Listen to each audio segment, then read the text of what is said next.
those things to simplify the college planning process. Bobby, how are you doing today? Just great. It's a very nice day. Yeah, you can't beat Texas weather in November. Oh, I guess It's it's great. December. It's December Yeah, 1st. first day of December. Yeah, holiday Wow. season and everything. Yeah. Yeah. So, and the topic that we picked for today, knowing that we're going into like that spring time of year soon, Mhm. I wanted to make sure that we talked about, especially for juniors, this idea of demonstrated interest and what that Mhm. means and why it's important and why anybody should care.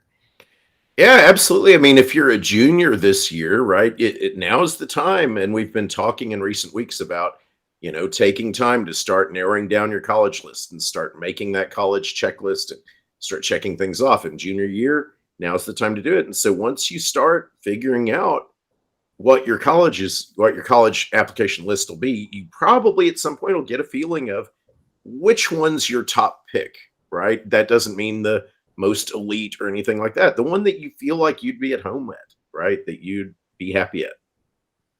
Yeah, and not to rule out the seniors, Hmm. so the Oh yeah. seniors, definitely you can still be doing some of this stuff, but yeah, we want to make sure that that top college for you or the top. I will tell you, there's a little tip that I got that I thought was really interesting, Bobby. Hmm. That instead of saying this is my top choice, that Right. students should say these three or these five are my top choice. Hmm. And Yes. for parents out there, that's a little bit of a just a little bit of a mind game so that they don't feel like they didn't get into their top college if there's, Absolutely. one on their Right. list, they don't get in. A- Yeah, there doesn't have to be just one. There absolutely will be multiple places that you can have be successful, be really happy, make great friends. There is not this myth of that there's only one. That's unnecessary, absolutely. But for seniors, uh, a lot of them probably have a lot of their applications in by now. That would be good if you had, but you can still demonstrate your interest to colleges. And the thing is, everybody thinks that college admissions is just GPA and activities and your transcript and maybe your SAT or ACT score, and that's it. But when they like do surveys with college admissions counselors, somewhere between 16 to 50% of them, a minimum of 16% say demonstrated interest is of considerable importance, and then another 25% say it's of at least moderate importance. And so if something is of considerable importance in admissions, that's really, really important. That ranks it up there with your GPA and your transcript. So one of the main things that colleges look at is, do you actually want to come here? And if we choose you, if we offer you admission, will you actually attend? Because that affects their ranking scales. Right. So let's we've talked about this before, but this is a Mhm. business for them. It's Yeah. and it does affect their college ranking on the business side of it. So yeah, if they kind of have a better bet that you're going to choose them, Yep. they're going to choose you over somebody Absolutely. else. So let's talk about some of those demonstrated interest type things. And for anybody listening in, please make sure ask questions while we're Oh talking. We yeah. love interacting with you guys. So we would like to answer any questions you have in the middle of this as well. Absolutely. So, how to demonstrate interest? The very Yeah. first one, Go ahead. I'll start with one, and I know, Bobby, Yeah. you know this like the back of your hand. But is making sure that you get on their mailing list. Let them know that you're interested, and it's not only the mailing list, but it's also going online and Mhm. just saying, yes, I'm interested in your school. Absolutely. I mean, that's the simplest thing. And I mean, in your admissions file, I mean, when they're looking at you and reviewing you, they're going to say, okay, oh, they liked us on social media. They're on our email list. They're, all of these things. That's just a very simple way to know that you're there. And so get the emails, actually look at them, right? Because that's going to feed into the other things. You need to actually know things about the school, and the way to know things about it is get on their email list and see what have to say. They will Well, probably tell you, and you'll find out things that are important in the admissions and process from here's those things. oh, sorry, Bobby, I keep talking No, over no. you. Well, and here's the reality. If you're that interested in a school, Hmm. you should be following them and figuring out what type of activities they have and all of that good stuff. Hmm. So I don't think any of this is brain surgery, but Right. as we've talked about in the past, you do get points. So for Yeah, when you do many of these, you get more points. So we want to give absolutely. you as many ideas as we can because Hmm. sometimes it's hard to think about, well, how do I interact with that college? Um, so you'd mentioned also learning more about that college by opening up the emails, and that's going to help on essays, right? Hmm. So we've got the Yeah, supplemental absolutely. essays. Yeah, keep going. Yeah, absolutely. So, okay, so some colleges actually ask the essay question, why do you want to come to this school? Right? Other colleges will just have a supplemental essay that says, tell us more things, anything else that you'd like to tell us, right? Somewhere in one of your essays, whether it's one of those two or just in your regular essay, somewhere in there you need to have a theme of demonstrating interest in attending the college. And the way you demonstrate interest is by showing that you have researched that specific college and that you know things about it that make you want to come there. Right now, the flip side of this is, the horror story is when you write an essay and then you say, and in your last sentence, and that's why I want to go to Virginia, right? And then you cut and paste this essay and you accidentally send that to Chicago, Right. right? Everyone's feared that. I know students that it's happened to. That's a nightmare. So that is specifically demonstrating lack of interest, right? And so, step one, you need to say that you want to go to the college, right? But everybody says that. You need to say, like, I'm interested in studying this major. I looked and you've built this brand new building and it's got this neat technology lab in it. And you've got this professor who has written this paper, and I'd love to take that professor's class. If you say that, that means you went to the effort to research this specific school and you know something about it. And statistically, that makes it much more likely that you're going to actually attend that college if they select you, right? This is not just because if a college gets the feel that they're one of the 10 backup schools you're applying to, if they can figure out that they are your backup school, they will reject you. And this is something that's funny because very highly qualified students with very high GPAs and very high SAT and ACT scores will sometimes discover that they got rejected by lower selectivity schools that were Right. just because there was no indication of that school and they are clearly overqualified based on their GPA and test scores. So the school says, well, they're not going to come anyway, and they reject that student because otherwise they're going to just have that bad selectivity and rating. So that's it. So research, it's a pain, and that's why maybe you don't need to do it for all of your schools. But the thing is, if you're not gonna do that, then why are you applying to the school anyway, right? If you're considering going to a school, you ought to go research these things and figure out why you'd like to be there and what's interesting about it. Absolutely. And And I would tell you too, if you've already done some of your school tours, you can add, mhm. and by the way, coolest quad ever, or, saw the students all out there telling us about their clubs, or, there's always ways you can personalize that, right? Absolutely. And part of it also is, does the college actually believe that you want to move to where they are and live there for 4 years? Because especially so if you're near to home, you don't really need to say anything, right? If it's in state. But if you're talking about a college that is on the entire opposite side of the country, you probably also need to explain why you've always wanted to live in the Northeast or the Northwest and you have been out there and you visited and you'd love to make your life out there. They want not just to think that you're going to come out there, but that you actually like that area of the country and you'll come and be in that area and be an alumnus and donate money to the college and all that, right? Yeah, I'll give you an example of that too. We've got good friends that are in Texas, so they're used to Mhm. the kids had grown up in the heat, and he applied to the University of Iowa. Well, both of their parents went to the University of Iowa. His grandparents lived there, all that good stuff. So, I mean, those are other good examples to say, I know what the cold feels like. I'm okay with being there full time. And I know that April's going to be dreary and rainy and icky and gross, right? Yeah, absolutely. Because I mean, they know, and and you don't have to spend 4 paragraphs explaining this. Like many of their letters get that. You can say it very simply. Hey, my grandparents are from there. This will be great to live near them. I've always wanted to live up there. I've visited many times. Very simple to say. It doesn't need to be an entire essay worth, right?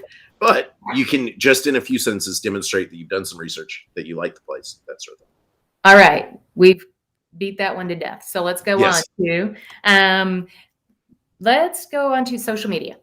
Yeah. So we want to make sure that you are part of their Instagram account and that you're interacting. It's going to be important that you're having conversations within that, as well as just you are also hearing about their events. So if they're having online events, webcasts, webinars, ask the dorm facilitator, whatever they are, sign up for those opportunities. And the other piece of that is make sure if you sign up, you go. Yeah. Okay. Absolutely. And if you can't, because they will be looking for that too. And if you can't, make sure at the end, write a quick note and just say, man, something came up and I had to miss this event. Is it taped? Can I go and see it someplace else? And if not, that's great. I will catch you next time. But do the follow-up if you can't attend those events. And anything else on that, Bobby? Well, I think this is just, I think it's worth mentioning very quickly, whenever we talk about this topic is, the way this actually works. There are some students, if you're very, very highly qualified, GPA and transcript, they will run the numbers and they will say, okay, we're going to admit this student. They don't need to make much debate about it. And if you're seriously underqualified and they look at your essays and things and there's not any reason to make an exception, they probably are just going to reject that student. But everyone in the middle, what happens is, a school might have 6 or 8 admissions officers or 4 or whatever. They divide all the students up generally alphabetically, and each admissions officer is assigned this stack of students, right?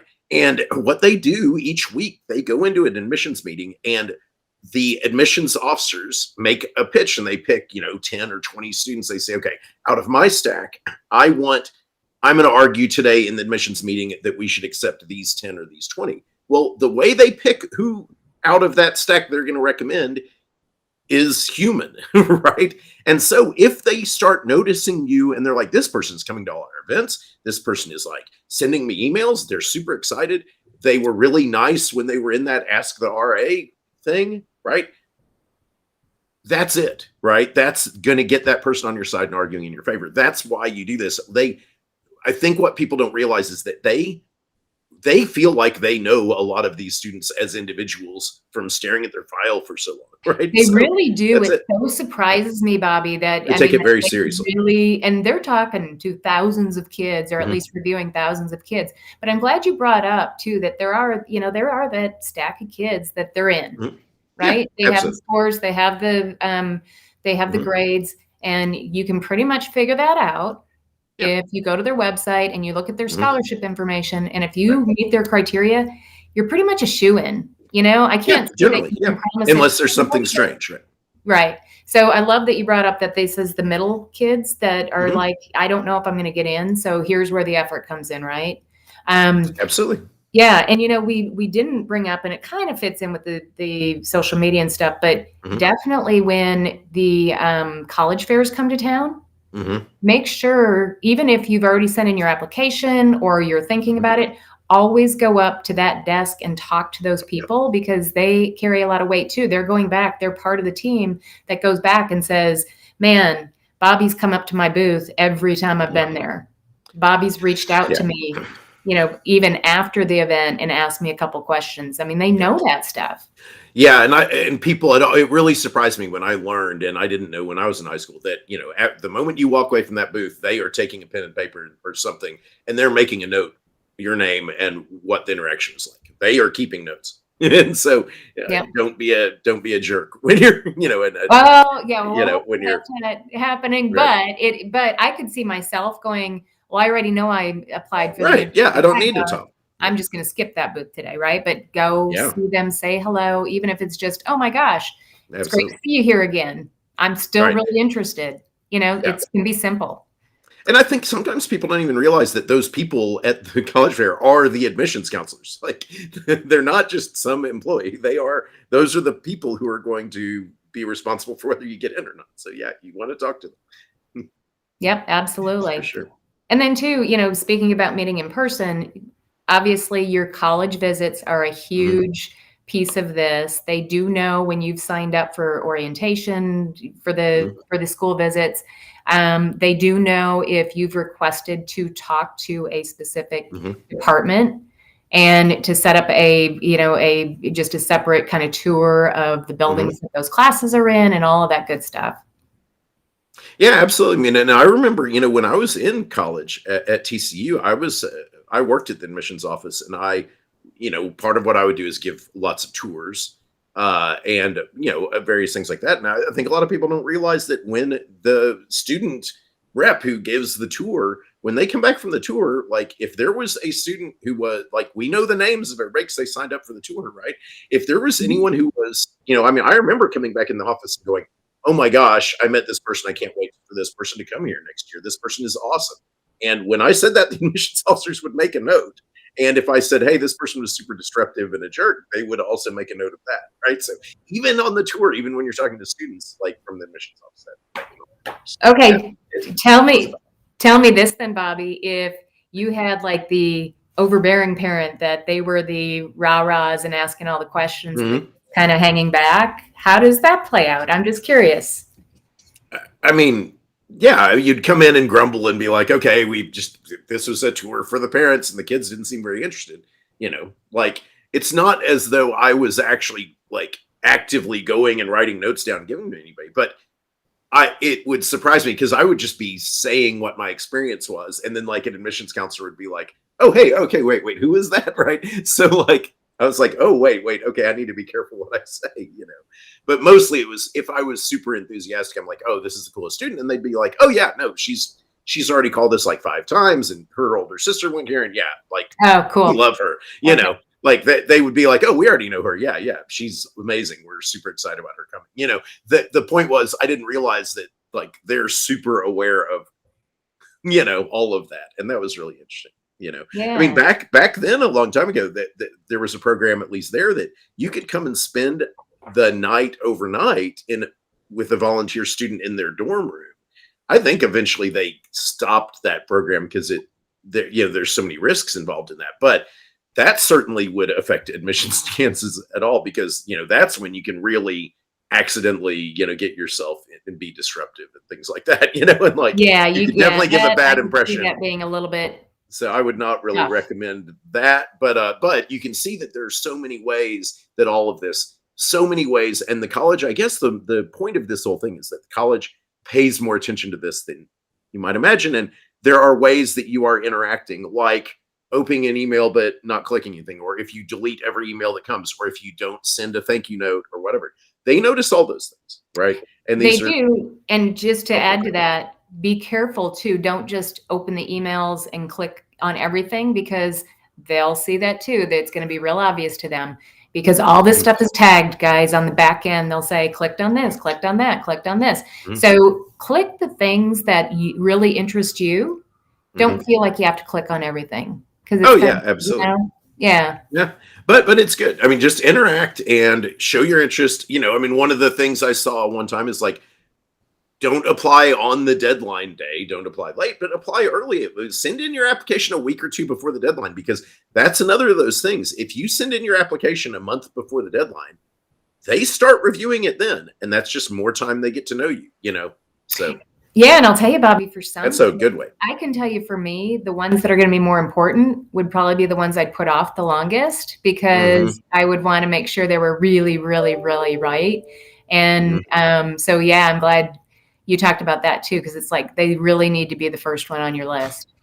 Man, yeah, in a perfect world, you should submit your application to especially your top picks, the day on the first day that they are accepted, you should have your application in that day.